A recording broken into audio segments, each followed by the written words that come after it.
Le coronavirus, au début, quand vous en avez entendu parler, vous avez fait des blagues dessus, parce que bon, la Chine, c'est loin, hein, et puis le virus, il s'appelle Corona, quoi. Sauf que là, maintenant, ça vous fait plus trop marrer, parce que ça se rapproche sérieusement, et que vous lisez tout et son contraire. On va faire un peu le tri avec... Allez, on fait le tour du coronavirus en quelques questions et on va commencer par le commencement, à savoir, c'est quoi exactement le coronavirus? Les coronavirus, c'est une famille de virus en forme de couronne, d'où le nom. Au départ, ils sont présents chez les animaux, comme la chauve-souris en l'occurrence, mais ils peuvent passer chez l'homme et provoquer des atteintes respiratoires, comme en ce moment. Jusqu'ici, il y avait eu 6 types de coronavirus transmissibles à l'homme, 4 pas trop méchants et 2 qui avaient été responsables d'épidémies comme le SRAS et le MERS dans les années 2000 et 2010. Pourquoi on dit que c'est nouveau? La famille des coronavirus, on la connaît depuis un petit moment, c'est pour ça qu'on en parle dans des BD, dans des bouquins ou sur des étiquettes de désinfectants. Mais un virus, il peut pas vivre comme ça dans la nature, il a besoin d'être à l'intérieur d'un être vivant pour se développer. Du coup, ils ont la capacité d'évoluer, de muter pour s'adapter à l'espèce dans laquelle ils squattent. Et ça donne une nouvelle forme de virus comme le Covid-19 en ce moment, parce que c'est ça son petit nom. Par exemple, là, il a fallu qu'il évolue dans un premier temps pour pouvoir passer chez un mammifère. On parle du pangolin, mais on n'est pas encore bien sûr. Et puis ensuite, il a fallu qu'il s'adapte une deuxième fois et qu'il évolue pour pouvoir passer chez l'homme. Donc en fait, ce virus, c'est juste le petit dernier d'une famille qui a déjà fait parler d'elle dans le passé. Pourquoi il inquiète plus que les autres? En gros, ce qu'on regarde dans une épidémie, c'est est-ce que le virus est contagieux et est-ce qu'il est dangereux? Là, en l'occurrence, on estime que le virus est très contagieux, même s'il y a des moyens assez simples pour éviter sa propagation. Et il a un taux de létalité de 2,3%. En gros, ça veut dire que pour 100 personnes atteintes par le virus, 100 personnes diagnostiquées en tout cas, il y en a un peu plus de 2 qui vont mourir. Par exemple, la grippe, qui est responsable d'à peu près 10 000 morts chaque année en France, elle a un taux de létalité de 0,3%. Pour rester dans les chiffres, et si on veut comparer, l'épidémie de SRAS en 2003, elle avait tué 794 personnes dans le monde. Là, début mars, avec le Covid-19, on en est déjà à 3000. Et puis surtout, la raison pour laquelle les autorités restent hyper vigilantes avec ce virus, c'est que on le connaît pas si bien que ça en vrai, et puis il y a possibilité qu'il évolue encore. Comment ça se transmet? C'est un virus respiratoire, donc ça se transmet par les sécrétions respiratoires. Juste ça, c'est tout. Alors ces sécrétions, c'est ce qu'on pulvérise un petit peu partout autour de nous quand on tousse ou qu'on éternue, par exemple. Mais on l'a vu, un virus, ça a besoin d'être à l'intérieur d'un être vivant pour pouvoir survivre et se multiplier. À l'extérieur, il ne survit pas longtemps. Donc la conséquence de ça, c'est que pour être contaminé par le virus, il faut être au contact direct d'une personne atteinte. Pour être très concret, on estime qu'il faut qu'une personne atteinte par le virus vous tousse ou vous éternue à moins d'1 mètre du visage pour que vous soyez contaminé. Mais les postillons et les gouttelettes de sécrétion respiratoire, elles peuvent aussi passer de main en main. Genre, je tousse dans ma main, je te serre la main et tu te retires un morceau de kebab entre les dents. Bim. Comment on se protège? En réalité, l'idée, c'est surtout de limiter la circulation du virus. Le masque, par exemple, c'est pour les malades ou pour le personnel soignant qui s'en occupe. Son efficacité, ça n'a pas été prouvé pour le reste de la population générale, déjà parce que faudrait le porter tout le temps, faudrait être sûr que c'est le bon modèle, et puis ça résout pas le problème des mains. Donc, les réflexes à avoir, c'est surtout se tousser dans le coude plutôt que dans la main, utiliser des mouchoirs en papier et les jeter tout de suite après, éviter de se serrer la main et de se faire la bise à tout bout de champ, hein. Ça fait pas plaisir, mais c'est les consignes. Et puis surtout, se laver les mains régulièrement ou utiliser du gel hydroalcoolique pour tuer le virus qui est dessus. Et puis si vous revenez d'une zone à risque et que dans les 14 jours qui suivent, vous avez des petits problèmes respiratoires, vous avez des signes genre grippe, etc., allez pas contaminer tout le monde dans la salle d'attente de votre médecin ou aux urgences, appelez le 15 et ils vous diront quoi faire. Qu'est-ce qui se passe si on est contaminé? Déjà, il faut savoir qu'il y a un délai d'incubation d'environ 6 jours, mais que ça peut aller de 2 à 14 jours. Ça veut dire que pendant ce temps-là, on est porteur du virus, on peut le transmettre, mais on n'a pas encore de signes de maladie. Et alors, ces signes, justement, c'est quoi? Eh ben, pour 80% des gens, c'est les mêmes qu'une petite grippe. Mais pour d'autres, ça peut aller jusqu'à des pneumonies graves, c'est-à-dire des problèmes au niveau des poumons qui peuvent être mortels. Ça concerne essentiellement les personnes fragiles. C'est-à-dire, en gros, les personnes âgées, les personnes qui sont affaiblies par une maladie ou un problème au niveau du système immunitaire, et c'est vrai, c'est beaucoup plus rare, mais ça arrive, parfois des personnes en bonne santé. Par contre, d'habitude, ce type de virus, il est aussi dangereux pour les bébés et les jeunes enfants, mais là, bizarrement, c'est pas le cas. Comment ça se soigne? Eh ben, il n'y a pas de traitement spécifique, on n'a pas de quoi tuer le virus. On soigne juste les conséquences. Donc en plus de mettre les patients en isolement pour éviter qu'ils contaminent les autres, on soigne essentiellement les problèmes respiratoires et on attend que le virus meure tout seul. Évidemment, il y a plein de gens dans le monde entier en train de chercher un traitement spécifique pour le Covid-19, mais même s'il y a des avancées un petit peu prometteuses, ça prend du temps. Et pour les vaccins, c'est encore plus long. Et vous avez sûrement entendu parler de la chloroquine, qui est un traitement contre le paludisme. A priori, ce serait efficace contre le coronavirus en laboratoire, mais chez l'être humain, on n'a pas encore assez d'éléments.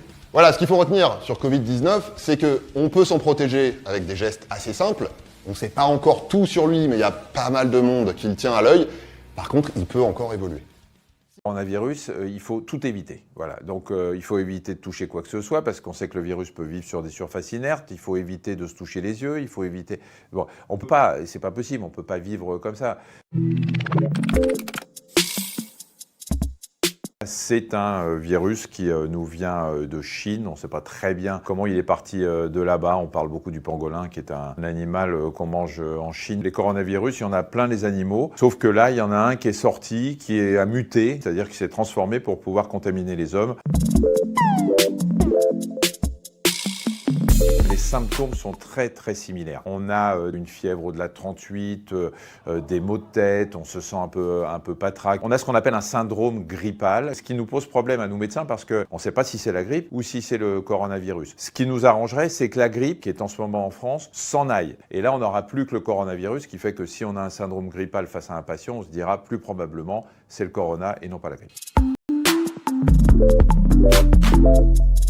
La grippe s'en va en général quand les températures augmentent et là on n'est pas sûr du tout que le coronavirus va attendre le printemps pour s'en aller. Il a l'air de résister et de se foutre complètement des températures extérieures. Ça n'empêche pas que le virus, si les barrières qui consistent à éviter de se transmettre sont efficaces, eh bien ce virus va s'en aller de façon très naturelle puisqu'il n'aura plus d'hôtes chez lequel il va pouvoir se développer pour infecter d'autres personnes. Ce qu'on ne sait pas, c'est si ce virus va persister dans notre environnement et qu'on va le retrouver tous les ans.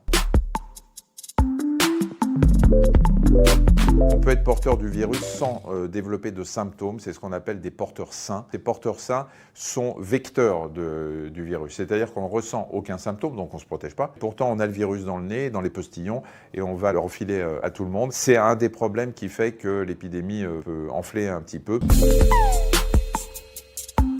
Pour le moment, ce qu'on dit, c'est que si on n'est pas malade, il n'y a aucune raison de porter un masque. C'est pas du tout recommandé. En revanche, si on a des symptômes, si on tousse, si on n'est pas très bien et qu'on veut protéger les autres, surtout, on peut effectivement mettre le masque chirurgical. Si vous avez un lavabo et du savon, c'est beaucoup mieux. Si vous n'en avez pas, ayez votre petit flacon de gel hydroalcoolique en sachant que malheureusement il y a une pénurie parce que tout le monde achète 10 flacons. Le gel hydroalcoolique, si on l'utilise très bien en se frottant dans les espaces interdigitaux entre les doigts, bien le pouce, etc., c'est quelque chose qui est très efficace.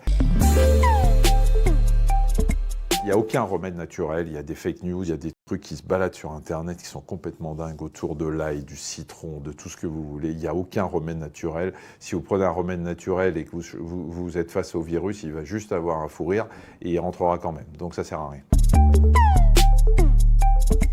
La mortalité est un peu plus élevée avec le coronavirus qu'avec le virus de la grippe.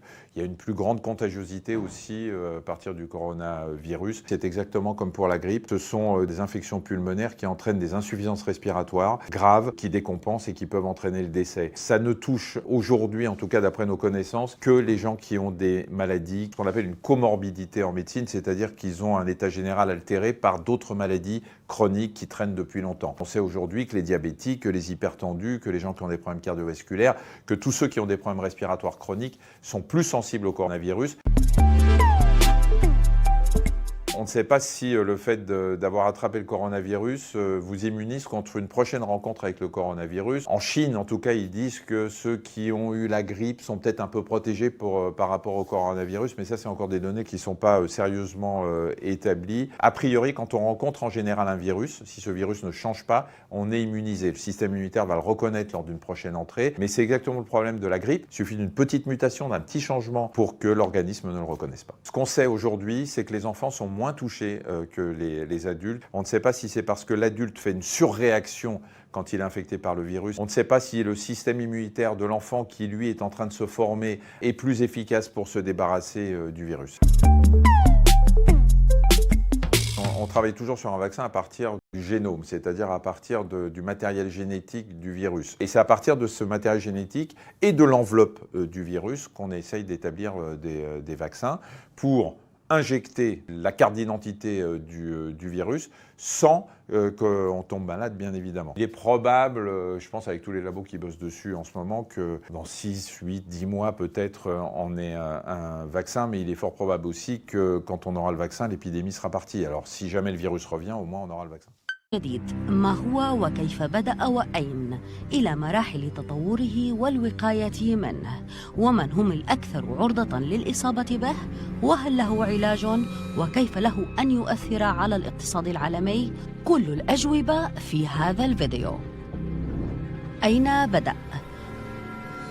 بؤرة وباء كورونا فيروس الرئيسية هي مدينة ووهان الصينية التي يقطنها حوالي 11 مليون نسمة، حيث أعلنت الصين عن أول إصابة بالفيروس في 30 من ديسمبر الماضي. ما مصدره؟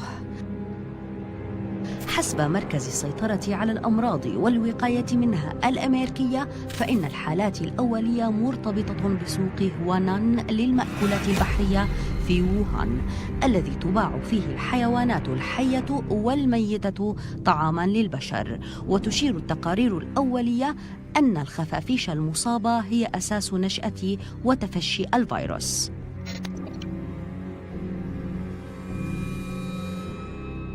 ما هو فيروس كورونا؟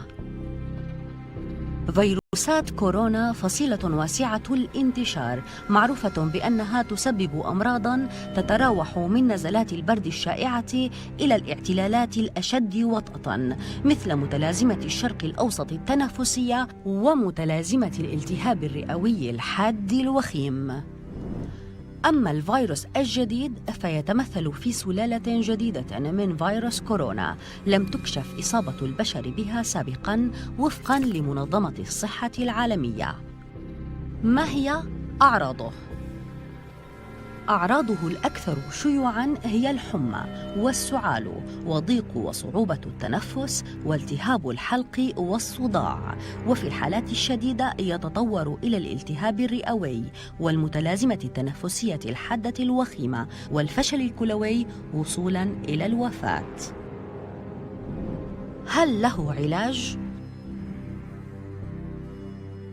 لا يوجد علاج محدد له، غير أن العديد من أعراضه يمكن معالجتها، وبالتالي يعتمد العلاج على الحالة السريرية للمريض، وقد تكون الرعاية الداعمة للأشخاص المصابين بالعدوى ناجعة للغاية.